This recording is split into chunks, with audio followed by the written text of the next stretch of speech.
Just stop thinking about it. Are you on your period? You're being overdramatic. Just stop thinking about it.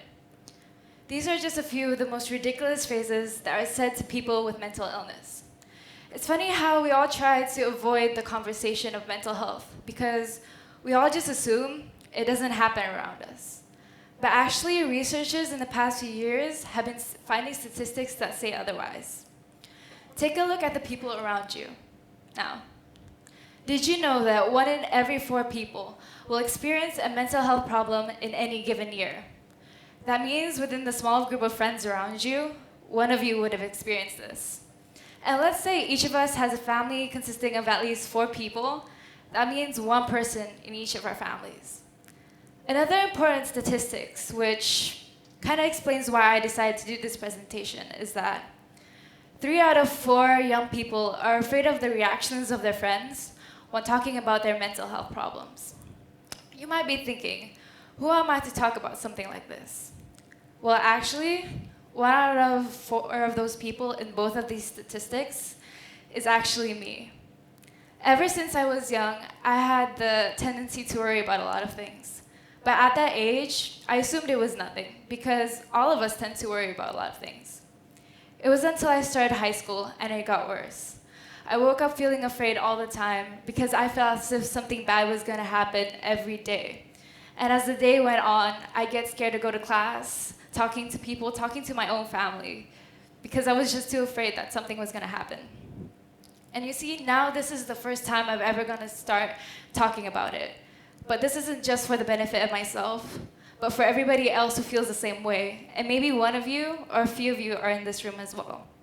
You see, in this day and age, our society has created a construct where our body is favored more than our minds. And so all of us unconsciously have this favoritism of our body over our minds. Wherever we look, in the media, in magazines, on the internet, on TV, all we ever hear is the pressure of how important it is we present ourselves to others and how we look. Although it's good that you want to go to the gym, you want to have a fit body, you want to have a healthy life, but what's the point of being fit and having a healthy body when you're mentally unhappy with yourself? And so, we need to stop this favoritism over our bodies over our minds, because it creates the illusion that our society doesn't care. And so the people who are responsible for promoting that mental health care towards everybody, such as the government and health institutions, don't care as well. I come from Indonesia, a country that is heavily religious.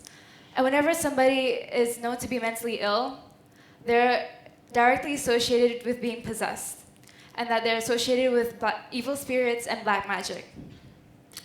And so because of being uneducated and the lack of funds given towards the country, what they do is in Indonesia, we call it pasung.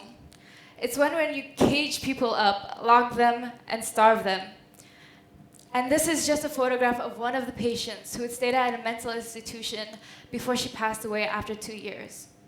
They aren't even given the proper mental care that they need. The only care that they're given is through religion practices, because they assume that by putting religion onto this, that the demons inside them will somehow leave and that they would recover. This also exactly shows the stigma that comes with mental illness. How come physical illness is seen differently from mental illness?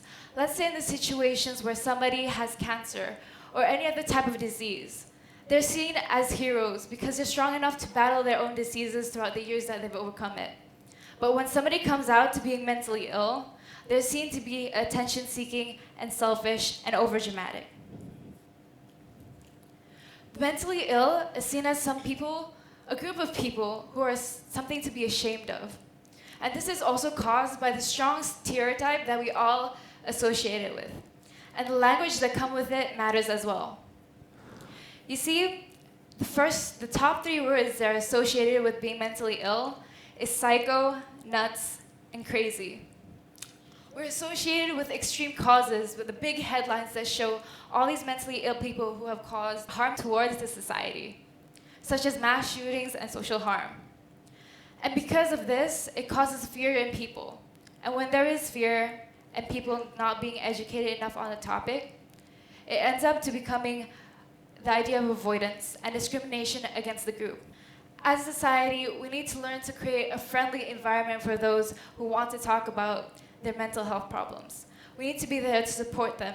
Because instead of seeing it as an opportunity to talk about their mental health problems and ask for help, they instead see it as a consequence. And we can do this by educating ourselves and others, although that's seen in a much more bigger audience than we're capable of. So let's start with ourselves. There is a way that we can start understanding more about mental health and how we can also learn to understand ourselves and others better. And this is known through a new concept, mental hygiene. Think about it. When was the last time you thought about your mental health? With adults having so much work to do and pretty much students being in school, it's a sign up for us to go insane. And because of this, we need to take the time of day to think about ourselves and reflect and rest our minds. Every time you think you're tired because you're not getting enough sleep, it's because your mind is mentally thinking about so many different things at once, and we all need a rest sometimes. Self-care can be done through many different ways, and what works best for us depends on who we are ourselves. We all have the tendency to compare ourselves with others. We take the best parts out of everybody else and beat ourselves up for it because we don't have that as well. We need to learn that the strengths and weaknesses that we have ourselves make us who we are, and they make us different. In a world that tries so hard to make us hard against ourselves and others, we need to learn to be self-compassionate. Although this is a battle between ourselves, this is also a battle between following a reason and emotion. Because throughout our life, we hear different things given by the media and heard by society. And so because of this, we sometimes react negatively to the topic of mental health. But also, we have emotion. Emotion is what makes us human. Whenever we're put into a certain situation, there's a feeling that's triggered inside of us, such as empathy and care. So whenever next time you're put into a situation where somebody asks you for help and they need your help to just listen, don't ever think that we need to do something miraculous or big. Sometimes people just need someone to listen and be there for them. And so instead of all the phrases that we've heard before, we need to learn more. We need to hear more about we're being here for you. Your feelings are valid, and that your mental health is important. So whenever you have an ADHD friend who's doing the weirdest things, you need to be patient with him. Or you know a girl who's having anxiety in her class and she seems to get nervous over everything, just give her some support because she needs that help. And so there's only one question left to ask you. How is your mental hygiene? Thank you.